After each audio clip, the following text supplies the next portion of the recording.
Hello guys, welcome back to Modex computers and welcome back to another episode of #AskModex। आप सबके सवाल हमारे जवाब। This is episode number 41। ज्यादा time waste नहीं करते हैं गाइस, जल्दी से इस वीडियो को शुरू करते हैं।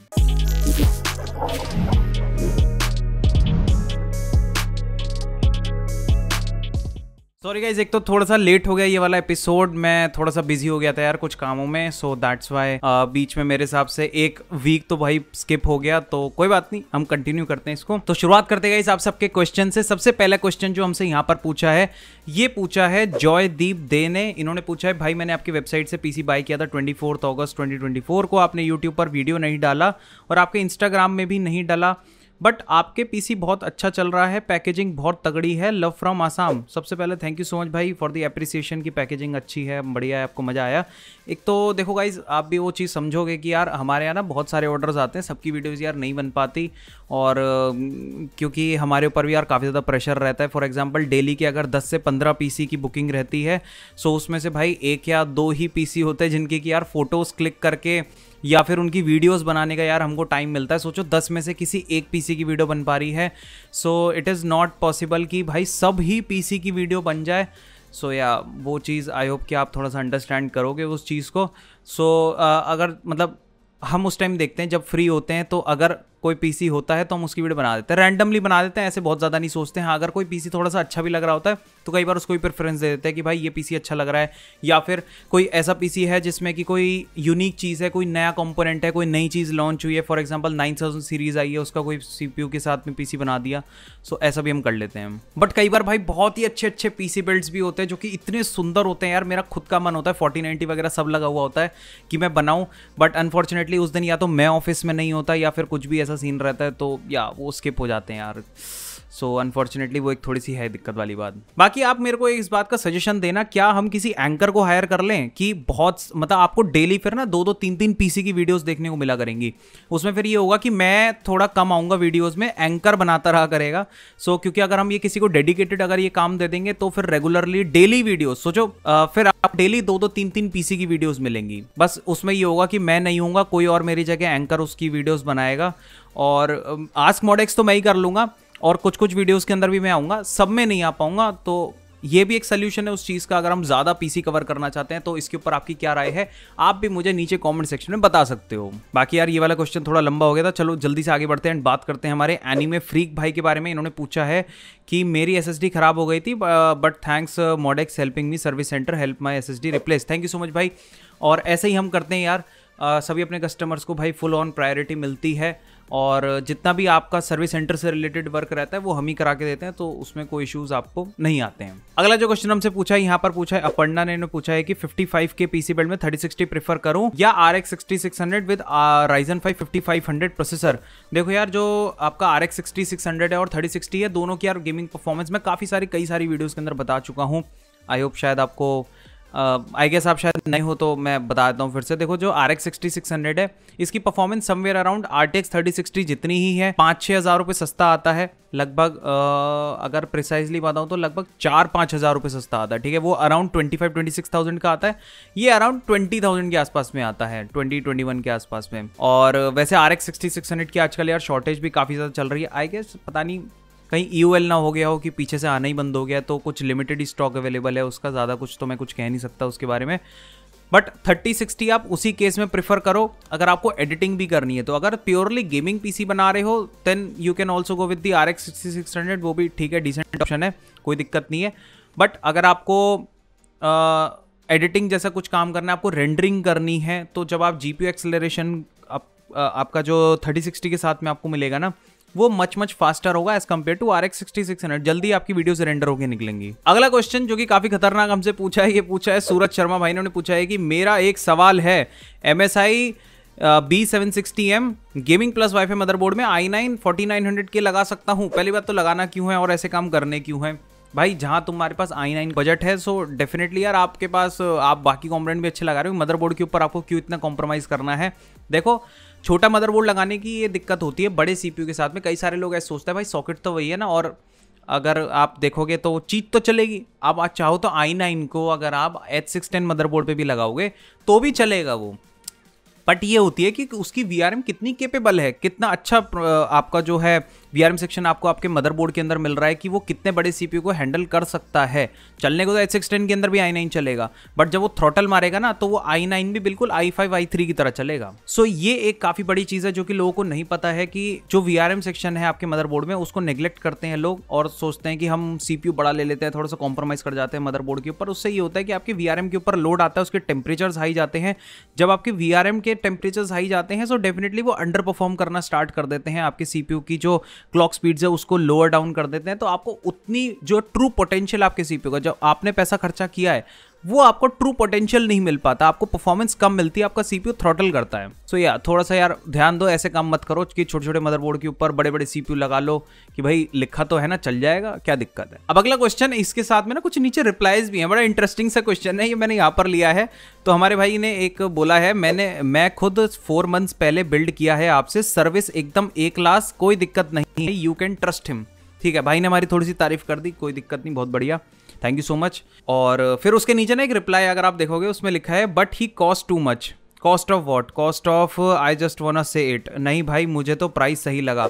अब देखो कई सारे लोग, अब जैसे नीचे एक बंदे ने लिखा है कि कॉस्ट बहुत ज़्यादा है, ये है वो है। अगर आप प्राइसेस को, अगर आप नेक टू नेक कंपोनेंट्स को अगर आप कंपेयर करोगे तो ऐसा कोई बहुत ज़्यादा 19-20 का फर्क देखो आपको हर जगह मिलेगा। ठीक है, कोई चीज़ अगर कहीं मान लो 20,000 की है तो हो सकता है आपको कहीं 19,800 की मिल जाएगी।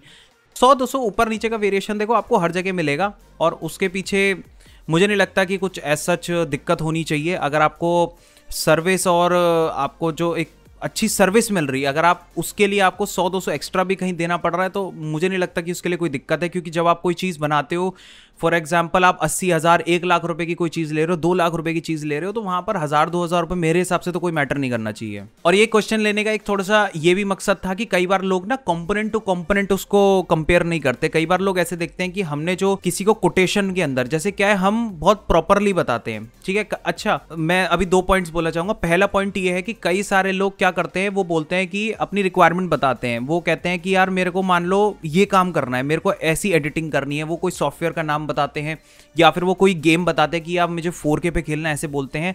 तो हम कभी भी झूठ नहीं बोलते। हमारी जो हमने भाई अपना रूल बना रखा है, या तो हम पीसी बेचेंगे ही नहीं, हम देंगे ही नहीं। हम कस्टमर साफ मना कर देते हैं कि सर आपकी रिक्वायरमेंट है, इसमें मिनिमम ये पीसी बनेगा। आपने बोला 4K पे गेमिंग करनी है तो 4K गेमिंग करने के लिए पीसी भाई लाख रुपए का बनेगा, अगर बनेगा तो बनेगा। अब हो सकता है कोई दूसरा वो कहीं और बात करे कि भाई किसी और शॉप पे जाए या कहीं भी जाए और वो उसको बोल दे कि भाई मैं आपको 4K पे गेम खिलवा दूंगा 60,000 रुपये में। तो कई बार लोगों को ऐसा लगता है कि हम सेम रिक्वायरमेंट के लिए हम 1 लाख रुपए चार्ज कर रहे हैं, बट वो एक जेन्युइन एडवाइस थी भाई। वो अब वो चलवा के दे देगा आपको 4K, भाई कौन सा गेम चलवा के देगा आपको? वो वैलोरेंट चलवा देगा 4K पे, वो GTA 5 चलवा देगा 4K पे। तो यार वो सब तो आपका 60,000 के पीसी में चलेगा ही 4K पे। ठीक है, और अगर आप बढ़िया AAA टाइटल्स को अगर आप 4K में एंजॉय करना चाहते हो तो भाई लाख सवा लाख से पीसी नीचे का पीसी भाई नहीं चला सकता उसको। 4060 Ti या मतलब 4K गेमिंग करने के लिए मेरे हिसाब से जो मिनिमम कार्ड लगना चाहिए वो 4070, और 4070 मिनिमम आपका भाई 1,10,000 1,20,000 के पीसी के आसपास में आ जाता है। ठीक है, जिसमें कि आपका i5 या फिर Ryzen 5 लगेगा और उसके साथ में बनेगा। तो कई बार लोग रिक्वायरमेंट के हिसाब से भी उसको कंपेयर कर देते हैं, तो थोड़ा ऐसा मत करा करो। जेन्युइन एडवाइस अगर कोई देता है तो उसको भाई डेफिनेटली लिया करो। एंड मैं ये बोलूँगा कि भाई हमारी साइड से हमेशा जेन्युइन एडवाइस मिलती है और हमारी तरफ से भाई पूरी कोशिश रहती है कि भाई सबको best of the best advice मिले। कभी भी हम किसी को फोर्स नहीं करते। अगर कोई कहता है ना कि मतलब कोई खराब सी चीज़ बोलता है कि ये H610 पे i9 लगा के दे दो, तो हम मना ही कर देते हैं कि भाई हमें देना ही नहीं, हमें आपको सेल ही नहीं करना। अगर लोगे तो ढंग की चीज़ देंगे, वरना हम देंगे ही नहीं। और कई बार लोग उसमें भी गड़बड़ा जाते हैं। वो मैंने पीसी कोटेशन स्कैम वाली एक वीडियो बनाई थी ना, सामने आपको देखने को मिल रही है, हाँ ये वाली। तो इसका मैं ऊपर आपको आई बटन में लिंक भी दे दूंगा भाई, इस वीडियो को भी जाकर के देखना। इसके अंदर मैंने कैसे कैसे स्कैम्स को एक्सपोज करा था जो कि पीसी मार्केट के अंदर यहाँ पर चलते हैं कि भाई वो जो पर्चियाँ ले लेके घूमते हैं ना लोग, सो उसका मैंने भाई पूरा डिटेल में एनालिसिस करा था और क्या क्या उन कोटेशंस के अंदर प्रॉब्लम्स होती हैं, स्पेसिफिक मॉडल नेम्स नहीं बताते। सो ये सब जो इश्यूज रहते हैं जिस वजह से कई बार लोगों को लगता है कि हम महंगा दे रहे हैं, हम क्वालिटी चीज़ दे रहे हैं।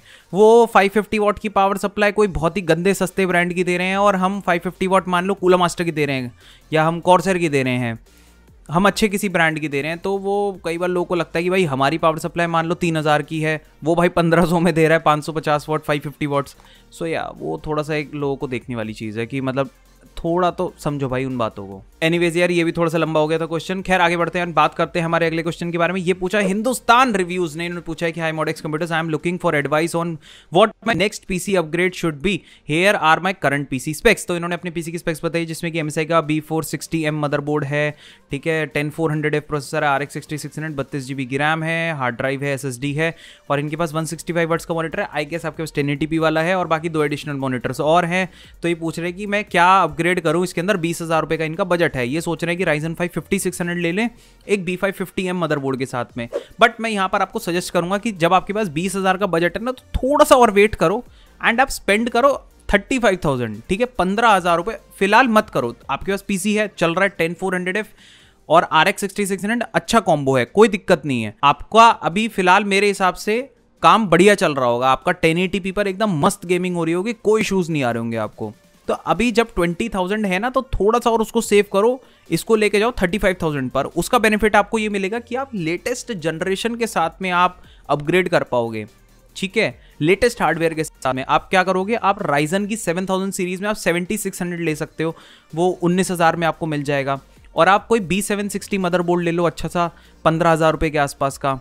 तो ये आपका जब थोड़ा सा ये जो एक्स्ट्रा आपका 15,000 या 13-14-15,000 रुपए जो ये आपके बढ़ रहे हैं ना, इससे ही होगा आप लेटेस्ट जेन पे आ जाओगे।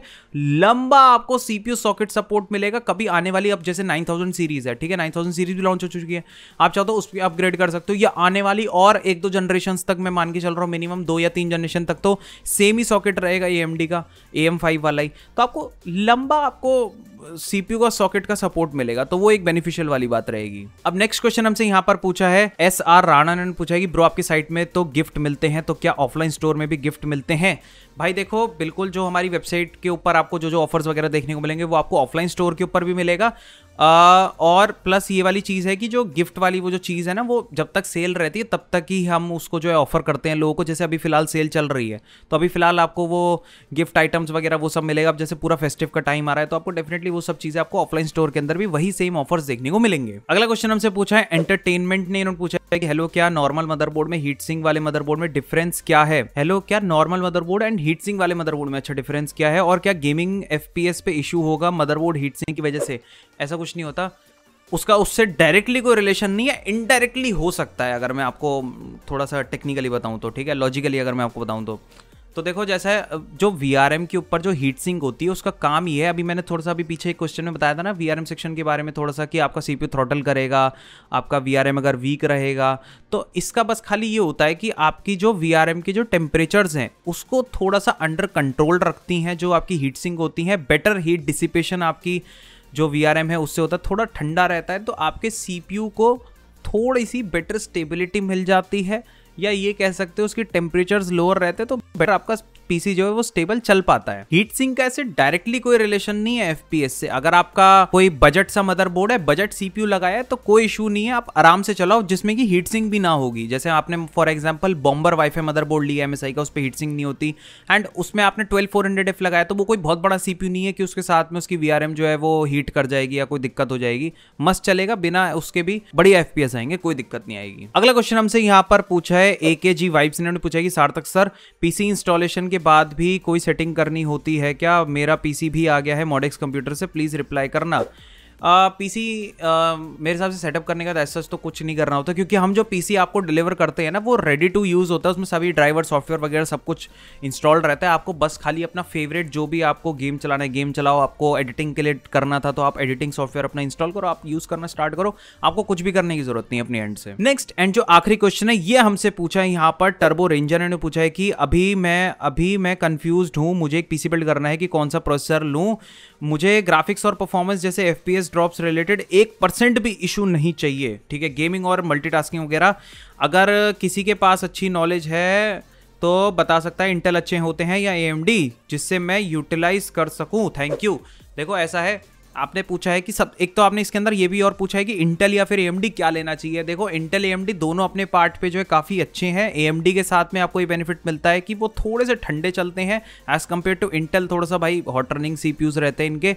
और जो हमारा इंटेल है उसके साथ में आपको ये बेनिफिट मिलता है कि वहां पर आपको मल्टीटास्किंग, जो मल्टी थ्रेड परफॉर्मेंस है वो आपको अच्छी मिलती है। तो अगर आप एडिटिंग जैसा कुछ काम करते हैं या प्रोडक्टिविटी करते हैं जिसमें कि आपको मल्टी कोर परफॉर्मेंस अच्छी चाहिए, तो वो आपको वहां पर अच्छी मिलती है, क्योंकि वो हाइब्रिड आर्किटेक्चर के साथ में था। P course and E course आपको दोनों ही वहां पर देखने को मिलता है, तो उसका बेनिफिट आपको वहां पर मिल जाता है। सो या उस चीज का बेनिफिट आपको वहां पर मिलेगा। सो मेरे हिसाब से अगर आप दोनों का बीच का मिश्रण अगर आप देख रहे हैं तो आप Ryzen 7 के साथ में जा सकते हैं। 8 कोर 16 थ्रेड मिल जाते हैं, ठीक ठाक अच्छी खासी भाई आपको 8 कोर 16 थ्रेड मिल रहे हैं, तो आप एडिटिंग भी उसके ऊपर कर पाओगे। प्लस जो इनकी 7000 सीरीज है काफी अच्छी है यार, बहुत स्टेबल भी चलती है, बहुत बढ़िया चलती है और बहुत ज्यादा हॉट रन भी नहीं करते हैं। सो या दोनों का मिश्रण Ryzen 7 7700X या कुछ जो भी आपको उसके आसपास में ठीक लगे आप वो वहां पर जो है ले सकते हो अपने हिसाब से। ठीक है गाइस, बाकी यार यही थे आप सबके क्वेश्चंस एंड यही थे मेरे जवाब। आपको कैसे लगी ये वीडियो हमें नीचे कमेंट सेक्शन के अंदर जरूर बताना। एंड आपको अगर कोई पीसी वगैरह बनवाना हो तो आप डेफिनेटली हमारी सेल्स टीम को रीच आउट कर सकते हो, और नीचे आपको डिस्क्रिप्शन के अंदर सारी डिटेल्स आपको देखने को मिल जाएगी, या फिर आप हमारी वेबसाइट को विजिट करके बाय कर सकते हो, ऑफलाइन स्टोर पर भी आ सकते हो। एंड बाकी नेक्स्ट हमारे एपिसोड के लिए क्वेश्चंस नीचे छोड़ना बिल्कुल भी मत भूलना, यूज करना #AskModX एंड पूछ लेना भाई अपना सवाल, और नीचे कर दो फटाफट से कमेंट, ताकि अगले एपिसोड के लिए भी बढ़िया बढ़िया क्वेश्चंस हमारे पास हो जाएं। ठीक है, बाकी मिलेंगे एक और नई वीडियो के अंदर एक और नए कमाल के टॉपिक के साथ में। तब तक के लिए थैंक्स फॉर वॉचिंग।